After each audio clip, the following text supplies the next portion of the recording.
દોસ્તો, હું છું એલડી મકવાણા. બોટાદ દસ્તક ન્યૂઝમાં આપનું હાર્દિક સ્વાગત છે.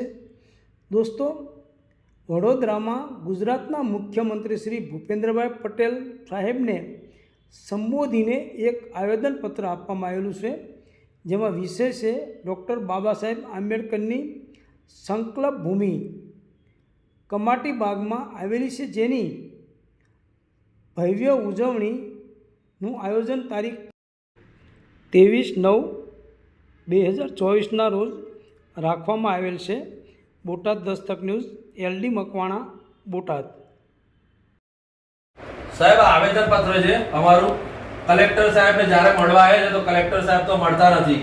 બરાબર, મીટિંગો કોઈ કામ અમારા થતા નથી. હવે 23 તારીખે ડોક્ટર બાબા સાહેબ આંબેડકરની સંકલ્પ ભૂમિ કમાટી ગાર્ડનમાં 1 થી 1.5 લાખ લોકો આવે છે પૂરા ભારતમાંથી. સાહેબ, પણ આ ગુજરાત સરકાર એ લોકોને રહેવાનું ખાવાનું ફ્રી હોવું જોઈએ. બીજા રાજ્યોમાં, મહારાષ્ટ્રમાં, એમપીમાં બધું ફ્રી હોય છે સરકાર તરફથી, તો ગુજરાતમાં ગરીબો માટે કેમ ફ્રી નહીં?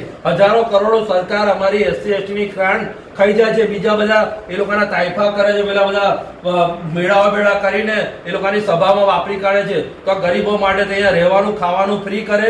22 તારીખ ને 23 તારીખે સંકલ્પ ભૂમિનું કમાટી બાગે બાબા સાહેબનો સંકલ્પ દિવસ છે ને ત્યાં 1.5 લાખ લોકો, 1 થી 1.5 લાખ લોકો આવશે. સાહેબ, એ લોકોને રહેવાનું બધા તમામ સર્કિટ જે કોર્પોરેશન અતિથિ ગ્રુપ ફ્રીમાં આપી જાય. રહેવાનું ખાવાનું ફ્રી કરે.